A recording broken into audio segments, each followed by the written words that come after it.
Hello everyone, this is day 47 of Polity Daily Drill. Let's begin. First question. Consider these assertions. Statement 1. The President of India is not allowed to participate in debates within any chamber of the Parliament. And number 2. The President of India does not constitute a part of the Indian Parliament. Now, which of the following statements is accurate in this context? So see, statement 1 is actually correct. Yes, of course, the President of India is not allowed to participate in debates either in the Lok Sabha or the Rajya Sabha. However, does the President not constitute as a part of Indian Parliament? Of course, the President is a part of Indian Parliament. Article 79, which was in news last year as well. So the Indian Parliament comprises of the President, the Lok Sabha and the Rajya Sabha. So 2 is wrong. In this situation, 1 is right, 2 is wrong. What's the right answer? The right answer is C. Statement 1 is correct and statement 2 is incorrect. Moving on to question number 2. With reference to the Chief Ministers of a state, consider the following statements. The Chief Minister is required to be a member of the state legislature at the time they are appointed. I think again we know this Article 164, Article 75, this clause, the old story of one day CM kicks in always. So at the time of you being appointed the Chief Minister, you need not be a member of any house, but yes, you must become a member of either house within how many months? Within 6 months, right? We have the example in the recent times, the case of Mamata Banerjee, where she became the CM of West Bengal despite not being an MLA because she lost the elections and somebody had to vacate a seat. She contested and then she won the seat of MLA. Anyway, so 1 is incorrect. Number 2, the Chief Minister must have their name in the electoral rolls of any electoral roll means voter list. So must have their name in the voter list of any assembly constituency in the state only. This means if you want to be a CM of the state, what is one criteria? You have to be an MLA eventually, right? So to be an MLA, you have to contest elections, right? Now the problem here is your name must be in the voter list of that particular state, the Vidhan Sabha of the state. This is mandatory. Now let's assume you become an MLC. The same criteria. Your name should be in the voter list here as well. Beyond this, if you want to be a nominated member, even then you have to be an ordinary resident of the state, which means name in the voter list. So ultimately, if you want to be an MLA, MLC, or this means the Chief Minister, you should be a voter in that state. So outsiders can become MPs, not MLAs.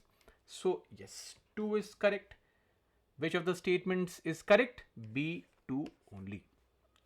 Moving on to question number 3. Regarding the role of the Cabinet Secretary in India, consider the following statements. Cabinet Secretary, just to clarify, is the senior most IAS officer in the country. Every UPSC aspirant's dream must be ultimately to become the Cabinet Secretary. But first things first, let's clear prelims, then mains, then the interview, then the examination finally, and then promotions. Anyway, so statement 1. The Cabinet Secretary operates under the direction of the Prime Minister.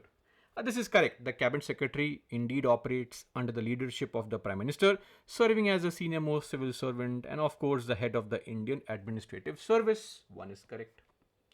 Number 2. The primary role of the Cabinet Secretary is to assist the Council of Ministers. This is also correct.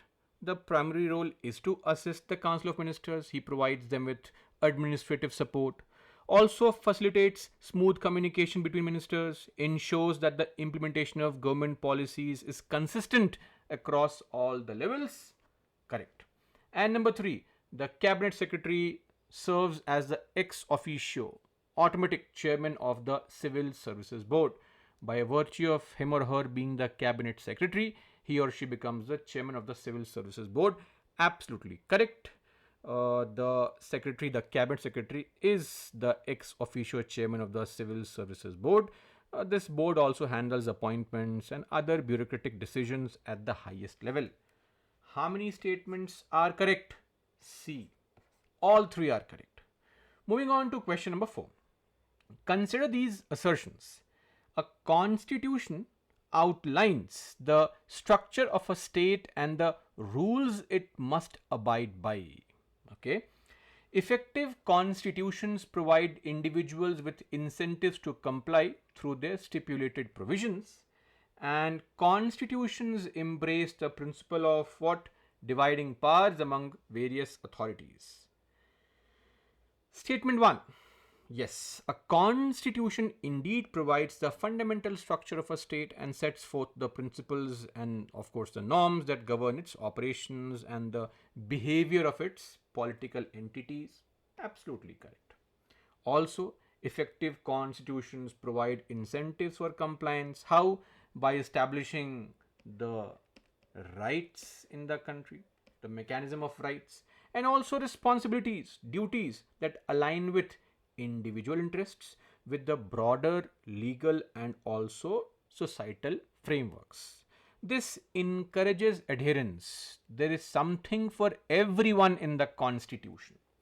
2 is correct. And number 3, constitutions embrace the principle. Yes. See, constitutions typically incorporate the principle of separation of powers, which divides government amongst which divides the government responsibilities amongst the 3 branches we know: L, E, J, right? To prevent any one branch from what? Gaining too much power, and to also enable checks and balances. So 3 is correct. All 3 are correct. C is the right answer. And the last question for today. Consider the following statement. Statement 1.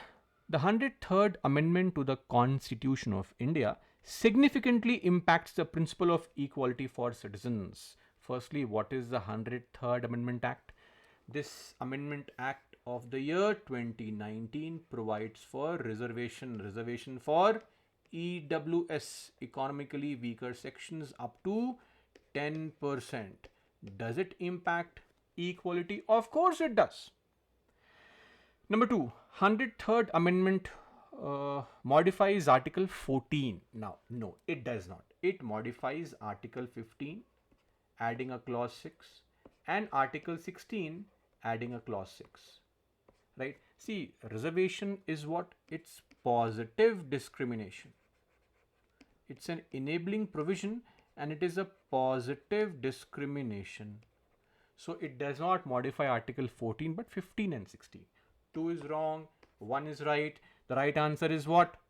C. Statement 1 is correct, but 2 is incorrect. This brings us to an end of our discussion for today. Let's meet tomorrow. Till then, that's all for me. Jai Hind.